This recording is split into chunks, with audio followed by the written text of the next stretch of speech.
dan bertanya seperti ini. Kenapa orang zalim hidupnya malah enak?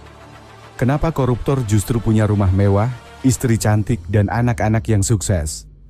Kenapa orang baik malah sering menderita? Hidup pas-pasan, sakit-sakitan, bahkan ditinggalkan orang yang mereka cintai.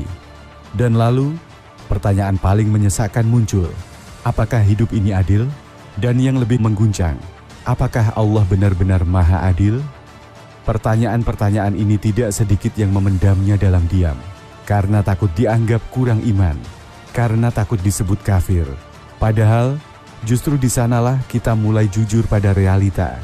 Dan kejujuran adalah langkah awal untuk menemukan hikmah dan cahaya iman yang lebih dewasa. Mari kita gali lebih dalam. Sebab jawaban atas pertanyaan ini bisa menyelamatkan hati dari kekecewaan paling gelap.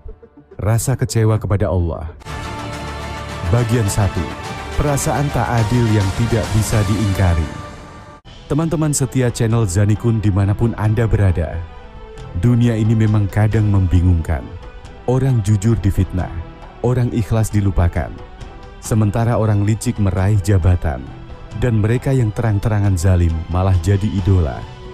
Kita lihat, orang yang membuka aurat, maksiat terang-terangan, bahkan menghina agama. Followernya jutaan. Iklan datang deras. Popularitas meledak.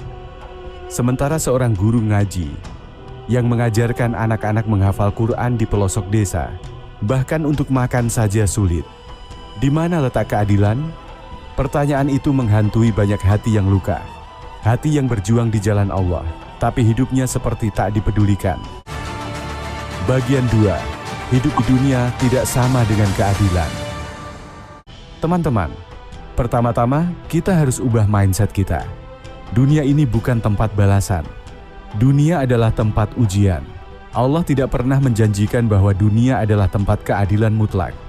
Allah tidak pernah berkata bahwa orang baik pasti kaya, sehat, dan bahagia di dunia. Justru yang Allah janjikan adalah, dan sungguh, kami akan menguji kamu dengan sedikit ketakutan, kelaparan, kekurangan harta, jiwa dan buah-buahan. Dan sampaikanlah kabar gembira kepada orang-orang yang sabar. Quran Surat Al-Baqarah ayat 155. Bahkan para nabi, orang-orang paling mulia, adalah orang yang paling menderita di dunia. Nabi Muhammad SAW, orang paling dicintai Allah, tidak memiliki rumah mewah, tidak pernah kenyang 2 hari berturut-turut. Anak-anaknya wafat dalam usia muda, dan beliau difitnah, diancam, dilempari batu. Jika kita mengukur keadilan dari harta dan kemewahan dunia, maka kita sedang mengukur dengan alat yang salah. Bagian 3. Ujian kesenangan lebih berbahaya daripada ujian kesusahan.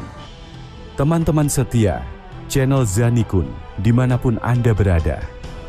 Ketika kita melihat orang zalim hidup nyaman, jangan langsung iri. Boleh jadi, itu adalah bentuk ujian yang paling berbahaya. Maka ketika mereka melupakan peringatan yang telah diberikan kepada mereka, kami pun membuka untuk mereka pintu-pintu segala kesenangan. Sehingga ketika mereka bergembira dengan apa yang telah diberikan, kami siksa mereka secara tiba-tiba, maka ketika itu mereka terdiam putus asa. Quran Surat Al-An'am ayat 44. Perhatikan baik-baik. Allah membuka semua pintu kesenangan justru kepada mereka yang durhaka. Lalu ketika mereka sedang tertawa puas, siksa datang tiba-tiba. Jadi bukan berarti Allah ridho, tapi justru karena Allah murka.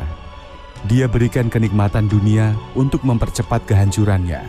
Ini disebut dengan istidraj, kenikmatan yang menipu, yang membuat mereka semakin jauh dari Allah, dan akhirnya dibinasakan dengan cara yang paling hina. Hati-hati terhadap kemewahan dari neraka.